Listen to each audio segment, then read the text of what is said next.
एक जगह जॉब नहीं मिल रही है तो आप दूसरी जगह जॉब ले। एक्सपर्ट होने चाहिए, उस सब्जेक्ट की रेपुटेशन आपको पता होनी चाहिए। देखिए, अमर्जिंग फील्ड्स, कुछ ऐसी फील्ड्स हैं जो अमर्जिंग हैं, जो वक्त हाज़िर में करंट एरा में बहुत अमर्जिंग है, जैसे data science, artificial intelligence, information technology. तो इन सब्जेक्ट्स में से हैं और इससे भी ज़्यादा कर सकते हैं आप कंप्यूटर में इस लेवल। दोस्तों आदाब, मैं हूं आपका मेज़बान डॉक्टर अमजद अली बाबर। असरार उर्दू के तहत उन तलबा के लिए, उन स्टूडेंट्स के लिए जो नेशनल एजुकेशन पॉलिसी 2020 के तहत इस बार यानी 2024 के सेशन में एडमिशन लेने जा रहे हैं, ये उन स्टूडेंट्स के लिए और उनके पेरेंट्स के लिए इम्पॉर्टेंट और अहम वीडियो होने वाली है और वो मेरे साथ जुड़े रहेंगे। दोस्तों, तजर्बा ये बताता है कि ग्रेजुएशन लेवल पर सब्जेक्ट चुनना नहायत ज़रूरी है अपनी कैरियर अपॉर्चुनिटीज़ को मज़ीद बढ़ाने के लिए, और जहाँ ये ज़रूरी है वहाँ मुश्किल भी है। ये हर किसी के बस की बात नहीं है कि वो ये बात चुन सके कि मैंने क्या करना है। इसीलिए ये है कि स्टूडेंट जब भी एडमिशन लेने जाते हैं, या तो वो किसी काउंसलर से पूछ के जाएं, अपने सीनियर से पूछ के जाएं, अपने घर में पढ़ा लिखा कोई है ज़रूर उसके साथ मशवरा करके जाएं। पेरेंट्स के लिए यही गुजारिशात करना चाहूँगा कि वो बच्चे को सिर्फ कॉलेज मत भेज दें कि जा एडमिशन ले, कम से कम थोड़ा देख रेख कर लें किस तरीके से एडमिशन हो सकती है। और इसमें मज़ीद जो मैं आपको बात कहना चाहूँगा, वो मैं अर्ज़ करना चाहूँगा, वो ये है कि चूँकि जब कॉलेज लेवल पर स्टूडेंट पहुँचता है और वो +2 लेवल पर डिफरेंट स्ट्रीम्स पढ़ के जाता है, साइंस पढ़ के जाता है, कॉमर्स पढ़ के जाता है, आर्ट्स के डिफरेंट सब्जेक्ट पढ़ के जाता है, और अब कॉलेज में जाके उसको कुछ सब्जेक्ट ऐसे चुनने हैं कि जिसमें आगे जाकर वो पोस्ट ग्रेजुएशन करेगा, वो PhD करेगा, वो जॉब लेगा। इसलिए इसकी इम्पोर्टेंस बढ़ जाती है। आज की इस वीडियो में मैं आपको 17 ऐसे पॉइंट्स देने जा रहा हूँ जो आपकी मदद कर सकते हैं, और जो 17 पॉइंट्स सुनने के बाद शायद आप इस काबिल हो जाएं कि आप खुद अपना फैसला कर सकें। दोस्तों, इससे पहले कि मैं पॉइंट्स पे आऊँ, एक और बात मैं आपसे करता चलूँ कि अक्सर देखा गया है कि स्टूडेंट्स कॉलेज लेवल जब सब्जेक्ट लेते हैं, जो कि डिफरेंट स्कूल से बच्चे आते हैं, college as compare to schools कम होते हैं। जैसे कि डिस्ट्रिक्ट, हर डिस्ट्रिक्ट में हम देख लें, पुंछ डिस्ट्रिक्ट की अगर हम बात करें तो यहाँ 4 कॉलेजेस मिलेंगे आपको, जबकि 40 के आसपास आपको हाई सेकेंडरी स्कूल्स मिलेंगे। लेकिन इन स्कूल से जब तलबा आते हैं, स्टूडेंट्स आते हैं, तो किसी एक कॉलेज में आते हैं, और अक्सर स्टूडेंट्स इसलिए कोई सब्जेक्ट ऑप्ट कर लेते हैं क्योंकि उनका दोस्त, उनका फ्रेंड भी वही सब्जेक्ट ले रहा होता है। इस बात से आपको थोड़ा बाज रहना है, आपको अपना इंटरेस्ट देखना है, और आपको अपनी स्ट्रेंथ देखनी है, अपनी कैपेबिलिटी देखनी है, अपनी नीड्स देखनी है, ताकि जो सब्जेक्ट आप लें वो आपके लिए फ़ायदेमंद रहे। दोस्तों, अब हम बात करते हैं पॉइंट नंबर 1। ये मैं कहता हूँ कि नंबर 1 है इंटरेस्ट और पैशन। मैं हमेशा इसको अवलियत देता हूँ कि जो सब्जेक्ट ऑप्ट करें उसमें आपका इंटरेस्ट होना चाहिए, और आप में उसको पढ़ने का शौक़ होना चाहिए, एक पैशन होना चाहिए। इसकी वजह यह है कि जिस सब्जेक्ट में आप इंटरेस्ट रखते होंगे उस सब्जेक्ट में आप कभी भी बोर नहीं होंगे, और आगे चलकर आप अपना कैरियर उस सब्जेक्ट में बना सकते हैं।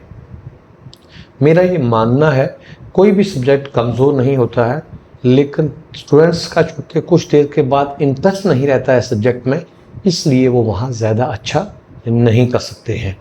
मान लो किसी का लिटरेचर पढ़ने का इंटरेस्ट है, किसी का हिस्ट्री पढ़ने का इंटरेस्ट है, तो अगर वो निसाब तक महदूद है तो आप इतना एक्सेल नहीं कर पाएंगे। और अगर किसी का इंटरेस्ट होगा उसी सब्जेक्ट में, यानी हिस्ट्री में और लिटरेचर में, तो वो हर वक्त अपने सब्जेक्ट को लेकर कुछ ना कुछ पढ़ता रहेगा, और वो आप उसके कैरियर में उसके जॉब लेने में वो चीज़ उसके लिए मददगार साबित होगी। इसी तरीके से हम देख लें, अगर कोई कंप्यूटर का बच्चा है, एक तो वो निसाब के हिसाब से इंसान पढ़ता है जो निसाब में है, लेकिन उसके अलावा भी कंप्यूटर में कुछ करने का शौक़ रहता है। अगर पैशन है तो वो घर पे कुछ कंप्यूटर के सॉफ्टवेयर बनाने की कोशिश करेगा, कुछ एप्लीकेशन से छेड़छाड़ करेगा, तो इस तरह कुछ चीज़ें सीखने को मिलती हैं और इंसान अपने आप को उसमें ऑप्ट कर लेता है। नंबर 2 जो पॉइंट मैं आपको दे रहा हूँ, कैरियर गोल्स। तो इसमें आपने ये देखना है कि आपका कैरियर और आपकी मंजिल क्या है। आपने ये नहीं कि आपको सिर्फ आपने कोई सब्जेक्ट ऐसा पढ़ लिया कि थोड़ा जिसको आपको जिसमें इंटरेस्ट था, लेकिन आप उसमें कैरियर नहीं बना सकते, अपनी मंजिल तक नहीं पहुंच सकते, तो आपको फिर भी उस पॉइंट का, उस सब्जेक्ट का लेने का फ़ायदा उतना ज़्यादा नहीं होने वाला है। नंबर 3 पॉइंट दोस्तों, जॉब मार्केट डिमांड, के मार्केट में किस सब्जेक्ट की डिमांड है। आपको उस चीज़ का ध्यान रखना है कि कुछ ऐसे सब्जेक्ट होते हैं, कुछ टेक्निकल सब्जेक्ट होते हैं, स्किलफुल सब्जेक्ट होते हैं जिनकी मार्केट डिमांड कर रही है, और अगर आपको जॉब लेनी है तो आप उन सब्जेक्ट की तरफ जा सकते हैं, लेकिन ये जानने के लिए आपको किसी को पूछना पड़ेगा कि वो कौन से सब्जेक्ट हैं जिनमें ऐसा हो सकता है। नंबर 4 पर मैं समझता हूँ कि सिविल सर्विस का इंटरेस्ट है, बच्चे सिविल सर्विस में आना चाहते हैं, चाहे वो यूपीएससी लेवल पे हो या पीएससी लेवल पे हो, तो इस हवाले से बच्चे ऑप्ट कर सकते हैं subject public administration, political science, history, geography, economics and other subject. लेकिन साइंस का स्टूडेंट भी यहाँ क्लिक कर सकता है, बॉटनी क्लिक कर सकता है, जोलॉजी लेकर यहाँ पर स्टूडेंट आगे निकल सकता है। शर्त यह है कि उसके सामने रोड मैप हो, उसके सामने उसने जो भी सब्जेक्ट वो ले, पहले ही से उसको पता हो कि उसको आगे जाके क्या करना है। वो है स्किल डेवलपमेंट सब्जेक्ट्स जो होते हैं, इसमें आपकी स्किल बनती है, यानी आप कोई किसी काम में महारत हासिल करते हैं, अपने हाथ से कोई काम सीख लेते हैं। ऐसे सब्जेक्ट भी हो सकते हैं जिसमें आप कंप्यूटर कह सकते हैं, हो सकता है इसमें आप फ्लोरिकल्चर के सब्जेक्ट कह सकते हैं। इसी तरीके से कोई और टेक्निकल जो सब्जेक्ट्स होते हैं, इसको हम कह सकते हैं, इसमें आप कॉमर्स के सब्जेक्ट ले सकते हैं, आप चार्टर अकाउंटेंट जा सकते हैं, एक स्किल है, आप उसको आगे लेकर चल सकते हैं। अगला पॉइंट जो है वो है एकेडमिक स्ट्रेंथ, कि आपकी एकेडमिक स्ट्रेंथ क्या है, आप किस सब्जेक्ट में एक्सेल कर सकते हैं, आप किस सब्जेक्ट में स्ट्रांग हैं, वो सब्जेक्ट आपकी मदद कर सकता है। दोस्तों मान लो एक स्टूडेंट हिस्ट्री में स्ट्रांग है, उसको हिस्ट्री पढ़ने का इंटरेस्ट है, लेकिन घर वाले उसको कह रहे हैं कि आप केमिस्ट्री पढ़िए, तो वो उसके लिए अच्छी बात नहीं रहेगी। लेकिन अगर वो हिस्ट्री में ही जाएगा, वो कुछ ना कुछ ऐसा निकालेगा, वो एकेडमिक में प्रोफेसर जा सकता है, वो सिविल सर्विस में जा सकता है, और वो कुछ और जॉब भी ले जा सकता है। जैसे कि अगर मैं हिस्ट्री की मैंने बात कर दी है, तो वो आर्कियोलॉजी में जा सकता है। बहुत से प्रोजेक्ट होते हैं जहाँ पर जाके इस चीज़ का इंटरेस्ट वाले जो स्टूडेंट्स हैं वो वहाँ एक्सेल कर सकते हैं। अगला पॉइंट देखिए, अगला पॉइंट है फ्लेक्सिबिलिटी। क्या ऐसा सब्जेक्ट आप चुन लीजिए जो फ्लेक्सिबल हो, जहाँ पर आपको ट्विस्ट करने का मौका मिलता हो। सपोज आपको एक जगह जॉब नहीं मिल रही है तो आप दूसरी जगह जॉब ले रहे हो, वहाँ बात नहीं बन रही है तो आप किसी और जगह ले रहे हो। यानी ऐसा नहीं है कि जो एक सब्जेक्ट को आपने रख लिया, वहाँ आपको कामयाबी नहीं मिली और उसके बाद आप कुछ कर ही नहीं पाए, ऐसा भी नहीं होना चाहिए। 8वां पॉइंट है फैकल्टी एक्सपर्टाइज, कि उस सब्जेक्ट में आप पूरे तरीके से एक्सपर्ट होने चाहिए, उस सब्जेक्ट की रेपुटेशन आपको पता होनी चाहिए कि आपको वो सब्जेक्ट कहाँ तक लेकर जा सकता है। पॉइंट नंबर 9, अलमनाई सक्सेस, कि वहाँ जो आपके लोकल लोग हैं, अलमनाई जो हैं, वो उनकी क्या रेशो रही है सब्जेक्ट में कामयाब होने की, क्योंकि हमारी इलाके के हिसाब से भी सब्जेक्ट की वैल्यू बढ़ जाती है। ऐसे बहुत से सब्जेक्ट हैं वो अगर हम अपने इलाके में उनका स्कोप नहीं है, हम नहीं रखेंगे। तो हमने ये देखना है कि हमारे सीनियर, हमारे कॉलेज से निकलने वाले लोग ज़्यादातर किस सब्जेक्ट में कामयाब हुए हैं, वो भी एक हमारे लिए आइडिया बन सकता है। नेटवर्किंग अपॉर्चुनिटीज़, पॉइंट नंबर 10, ऐसा सब्जेक्ट जहाँ पर हमारे पास नेटवर्किंग की अपॉर्चुनिटीज़ हो। हाँ, वहाँ पर सेमिनार कर सकते हूँ, हम वहाँ पर इंडस्ट्री लगा सकते हूँ, हमारा कनेक्शन वहाँ लोगों के साथ बन सकता हो, ये सब्जेक्ट भी आपके लिए यूज़फुल रह सकते हैं। नेक्स्ट पॉइंट है फ्यूचर स्टडी ऑप्शन, कि आप जो सब्जेक्ट ले रहे हैं इसमें आपके फ्यूचर स्टडी ऑप्शन क्या है। यानी आप ग्रेजुएशन में आगे आपने ग्रेजुएशन की, ग्रेजुएशन के बाद आप पोस्ट ग्रेजुएशन उस सब्जेक्ट में कर सकते हैं। आपको कहीं नज़दीक यूनिवर्सिटी में जहां आप तक की रसाई है वहां आपको अवेलेबल है। उसके बाद आप पीएचडी उसमें करें ताकि इस तरीके का सब्जेक्ट आपके कैरियर को और ब्राइट बना सके। दोस्तों अगला पॉइंट देखिए, अमर्जिंग फील्ड्स। कुछ ऐसी फील्ड्स हैं जो अमर्जिंग हैं, जो वक्त हाज़िर में करंट एरा में बहुत अमर्जिंग है, जैसे data science, artificial intelligence, information technology. तो इन सब्जेक्ट्स में स्टूडेंट अपनी कैपेबिलिटी के एतबार से, अपनी स्ट्रेंथ के एतबार से एक्सेल कर सकते हैं। आज के दौर में आर्टिफिशियल इंटेलिजेंस की बहुत डिमांड है, लोगों के बहुत बड़े बड़े पैकेज हैं। अगर इसमें एक बात मैं आपको ऐड करता चलूँ, ऐसे कुछ बच्चे सिविल सर्विस में इंटरेस्टेड होते हैं और कुछ जो है वो अमेजिंग ट्रेंड के साथ जाते हैं। सिविल सर्विस में आपकी एक मखसूस सैलरी है, जो वाइट मनी सैलरी जो मिलती है वो आपको 1 लाख के आसपास मिल सकती है महीने की, जबकि जो इमर्जिंग ट्रेंड्स हैं यहाँ पर बच्चे 5-5, 8-8 लाख रुपए पर मंथ अर्न करते हैं और इससे भी ज़्यादा कर सकते हैं। आप कंप्यूटर में इस लेवल के एक्सपर्ट हैं कि आप गूगल जैसे इदारे में जॉब अगर ले लें तो वहाँ लाखों की सैलरी आपको महीने की मिल सकती है। दोस्तों अगला पॉइंट है soft skill development. Soft skill, एक तो आपकी स्किल है जो टेक्निकल काम करते हैं, जो एक पॉइंट मैंने आपको बताया जिसमें आप कोई भी टेक्निकल काम कर सकते हैं, उसमें आप गाड़ियाँ ठीक कर सकते हैं, उसमें आप मैकेनिक बन सकते हैं, उसमें कोई और टेक्निकल काम कर सकते हैं। दूसरा है सॉफ्ट स्किल, कि आपके पास कोई आपको ज़ोर लगाने की ज़रूरत नहीं है लेकिन आप कुछ टेक्निकल काम जानते हैं। मिसाल के तौर पर आप अच्छा बोल लेते हैं, आप अच्छा गा लेते हैं, आप म्यूज़िक सीख सकते हैं, कॉलेजेस में अवेलेबल है। आप अच्छे ओरिएटर बन सकते हैं, आप टीवी एंकर बन सकते हैं, आप रेडियो पे जा सकते हैं। तो इस तरह के सब्जेक्ट भी आपके ध्यान में होने चाहिए, जहाँ प्रोफेशनल कोर्स आप ग्रेजुएशन लेवल पर कर सकते हैं। दोस्तों अगला पॉइंट देखिए, प्लेसमेंट रिकॉर्ड। तो आपको ये भी आपकी नज़र में रखना है कि इससे पहले किन सब्जेक्ट्स में लोग अच्छी प्लेसमेंट हासिल कर चुके हैं। दोस्तों एक पॉइंट है प्रैक्टिकल वर्सेस थ्योरेटिकल। अब आपने देखना है कि ऐसे सब्जेक्ट भी आप ले सकते हैं कि जिसमें प्रैक्टिकल, अगर आपका इंटरेस्ट प्रैक्टिकल पर ज़्यादा है तो आप वहाँ जा सकते हैं, और अगर आप थियरी पर ज़्यादा यकीन करते हैं तो आप वो सब्जेक्ट चूज़ कर सकते हैं जहाँ पर बातें सुनाई जाती हैं, बातें पढ़ी जाती हैं, बातें की जाती हैं। प्रैक्टिकल की कोई बात वहाँ पर नहीं होती। दोस्तों अगला पॉइंट आपके सामने रखता हूँ, इंडस्ट्री लिंकेज, कि ऐसा सब्जेक्ट जहाँ पे आपको इंडस्ट्री के साथ लिंक हो जाए।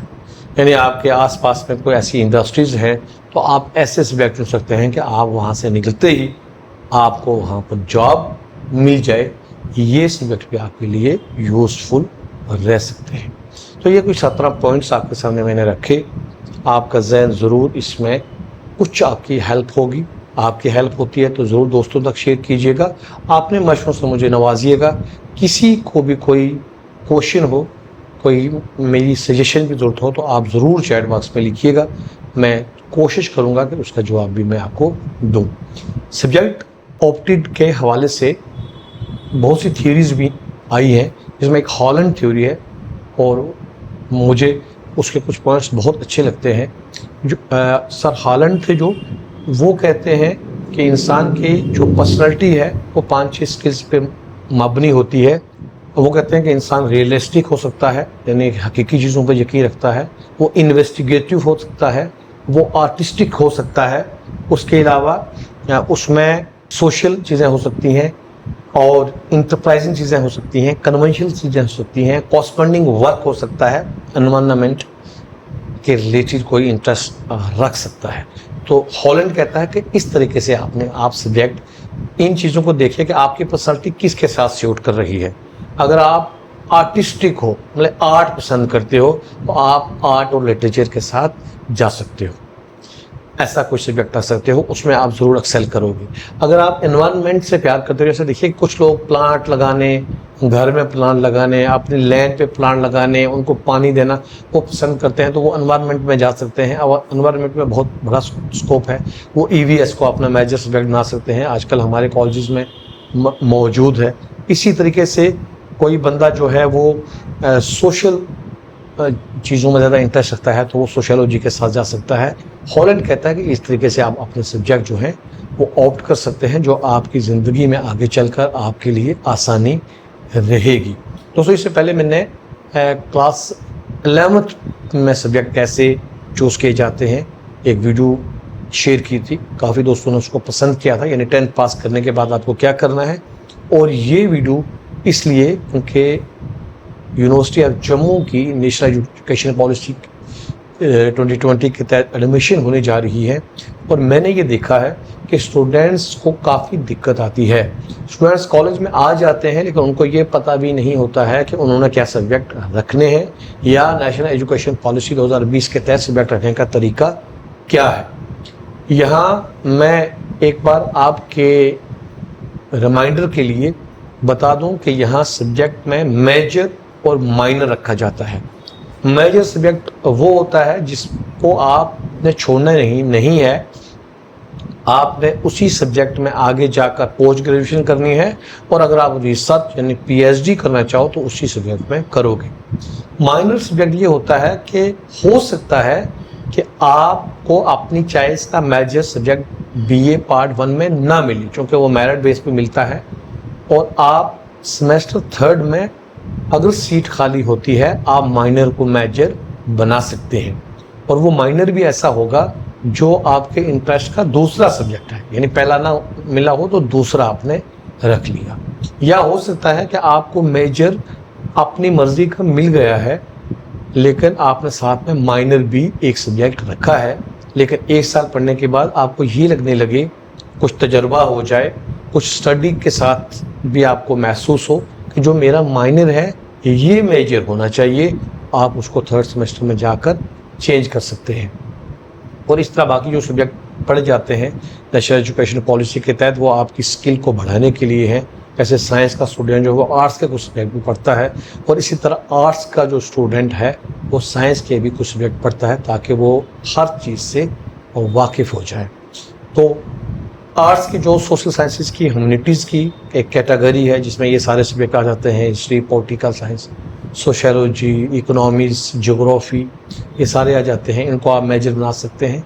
इनके साथ आप लैंग्वेजेस में से कोई माइनर रख सकते हैं, लैंग्वेजेस को आप मेजर रख सकते हैं, और किसी दूसरे सब्जेक्ट को आप माइनर रख सकते हैं। लेकिन एडमिशन लेने से पहले ज़रूर किसी के साथ आप डिस्कस कर लें, किसी से काउंसलिंग ले लें। बिल्कुल बेतुके तरीके से एडमिशन जाके नहीं लेना। जैसे कि मैंने देखा है कि बहुत से बच्चे आते हैं, उन्होंने पर्शियन को मेजर सब्जेक्ट बना लिया, उन्होंने उर्दू को मेजर बना लिया। हालांकि मैं खुद उर्दू सब्जेक्ट का हूँ और मैं दोनों सब्जेक्ट्स को बहुत पसंद करता हूँ, लेकिन मैंने देखा कि उन बच्चों के लिए ये दोनों सब्जेक्ट कोई फ़ायदेमंद नहीं होते। ना उनको लिटरेचर पढ़ने का शौक़ है, ना उनको फिक्शन में कोई दिलचस्पी है, ना उनको पोइट्री में कोई दिलचस्पी है, ना वो क्रिएटिव राइटर हैं, ना ही वो अच्छा लिखते हैं। तो उन लोगों के लिए ये सब्जेक्ट्स नहीं होते हैं। इसी तरीके से इंग्लिश लिटरेचर हुआ, हिंदी हुआ, संस्कृत हुआ, ये सारे जो सब्जेक्ट्स हैं ये आपके इंटरेस्ट में मबनी है। सब सब्जेक्ट्स में बहुत गुंजाइश है, लेकिन आप ज़रूर अपने काउंसलर से मिलिए, अपने टीचर से मिलिए, और पेरेंट्स से मेरी रिक्वेस्ट है कि वो अपने बच्चों को, अपनी बच्चियों को साथ लेके टीचर्स के पास जाएं, कॉलेज टीचर्स के पास जाएं। काउंसलिंग की टीम कॉलेज में बैठी होती है at the time of admission, लेकिन रेयर ही कोई बच्चा काउंसलिंग की टीम के पास आता है। उसमें रीज़न वो जानते हैं, या उन्हें पता नहीं चलता है, या वो आना नहीं चाहते हैं, या वो पहले ही से कोई बात सोच के आए होते हैं। लेकिन पेरेंट्स इस बात का ध्यान रखिएगा, जहाँ से आप +2 करके आ रहे हैं वहाँ टीचर से आप पूछ सकते हैं कि हमें क्या करना है। दोस्तों, आपको ये बातें कैसी लगी? आपको अगर इसमें फ़ायदा होगा ज़रूर चैट बॉक्स में लिख दीजिएगा कि आप किस कॉलेज से देख रहे हैं, किस एरिया से देख रहे हैं, ताकि थोड़ा सा मुझे भी आइडिया बन जाए कि कौन कौन लोग इससे इस्तेफ़ादा ले रहे हैं। मेरी तरफ से बेस्ट विशेस। अपना ध्यान रखिएगा। खुद खुदा हाफिज़।